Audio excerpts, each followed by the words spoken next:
B part is sequence लिखे आपका क्या है 80, 72, 64, 56 and up to so on.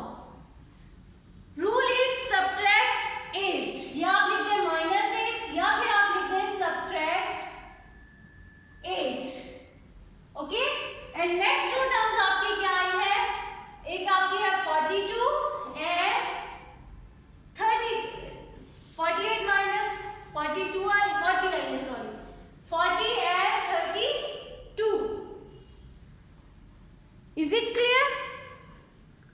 हमने क्या किया है, हमने ये सारा काम जो है ये आपका रफ वर्क है। नीट वर्क में आपने ये सारा आपके रफ कैलकुलेशंस है जो आपने ये रूल्स वगैरह पढ़े। This is your neat work जो आपकी कॉपी पे टेबल ड्रॉ होगा और आपने उसमें रूल को लिखना है। ये आपने जो रफ वर्क का कॉलम बनाया हुआ है कॉपी की लेफ्ट राइट साइड पे, उसमें आपने ये सारी कैलकुलेशंस करनी है। Okay, let's move part C.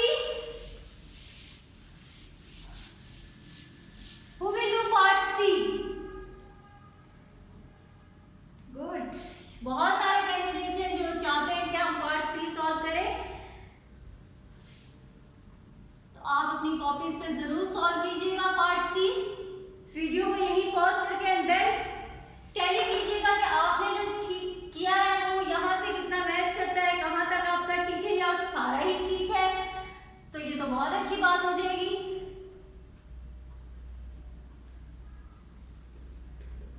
This is part C. अब यहाँ आगे जो आपका सीक्वेंस है वो क्या हो रहा है, इंक्रीज हो रहा है। 6, 12, 24, 48, 96 एंड 192। ठीक है, तो आपने क्या करना है कि आपने चेक किया कि ऐड करने से 6 में 6 ऐड किया 12, रफ वर्क में चेक करें 6 में 6 ऐड किया तो हमारे पास आ गई 12 नेक्स्ट टर्म। लेकिन 12 में जब हम 6 ऐड करेंगे तो हमारे पास आती है 18, but our third term is 24, तो कंट्राडिक्शन आ गई। It means we are not on the right track. तो अब हम मल्टीप्लाई करके चेक कर लेते हैं कि कौन सा ऐसा नंबर है जिसको मल्टीप्लाई करें तो हमें नेक्स्ट टर्म मिल जाती है जी। 6, 12, 24, 48। 6 को हम किससे मल्टीप्लाई करें टू गेट 12? 6 मल्टीप्लाई 2 इज 12, ठीक है, and 12 multiply 2 is 24। It means कि हमने मल्टीप्लाई 2 करके हमें थर्ड टर्म तक तो ठीक पहुंच गए। 24 मल्टीप्लाई 2 इज 48। इट मींस यहां तक भी ठीक पहुंच गए। अब 48 मल्टीप्लाई 2 करें जरा, 2 8 and 16 and 96। ओके, 96 में हम मल्टीप्लाई 2 करें तो 2 6 times 12, 2 9 times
1600 minus 800 is 800।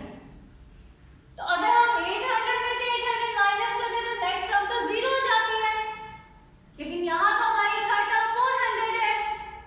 It means कि हमारा ये वाला rule fail. This is not applicable. अब हम डिवीजन की तरफ मूव कर जाते हैं। 1600 को हम किससे डिवाइड करेंगे? हमारे पास 800 है तो नंबर क्या है? 2। 2 से जब हम इस नंबर को डिवाइड करेंगे तो हम वी विल गेट 800। अब 800 को अगेन चेक करेंगे, 2 से डिवाइड करने से हमारे पास 400 आता है कि नहीं? 2 4 times 8 इट मींस ये ठीक है, यहाँ तक हम पहुंच गए। अगेन 400 को आप 2 से डिवाइड करें और चेक करेंगे 200 आता है या नहीं?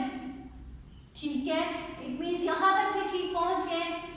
अगेन 200 डिवाइडेड बाय 2 इज 100, यहाँ तक भी ठीक है। तो अब 100 को जब आप 2 से डिवाइड करेंगे तो आपके पास टर्म क्या आ जाएगी? 50। और फिर अगेन 50 को डिवाइड करें जब हम 2 से तो we will get 25। So the last term is 25 and our term to term rule is क्या होगा? रूल फिर divide by 2।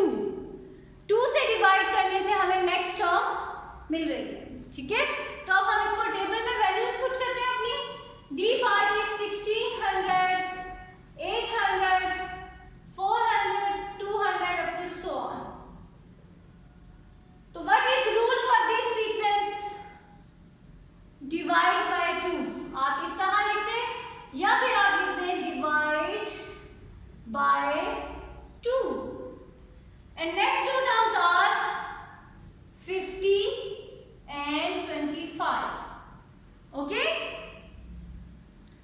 now part E is see another example। part E,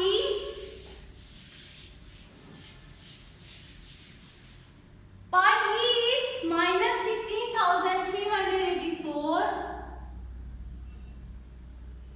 then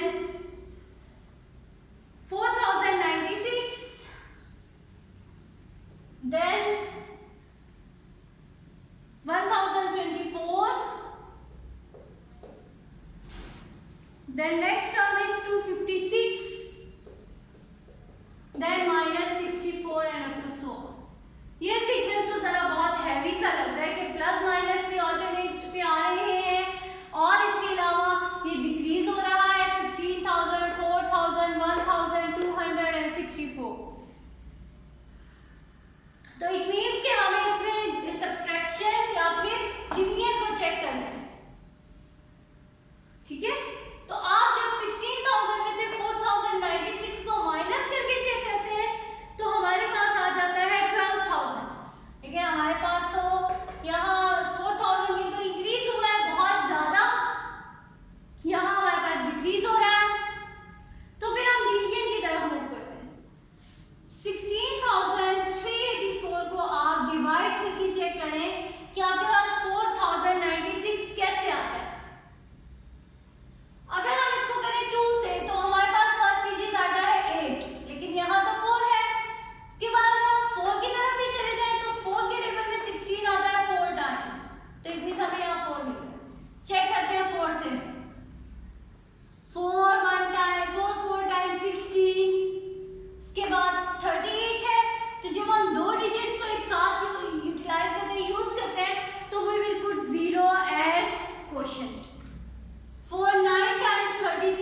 ठीक है। तो जब हम इस टेबल में पुट करेंगे वैल्यूज, तो यहाँ हमने अपना सीक्वेंस लिखा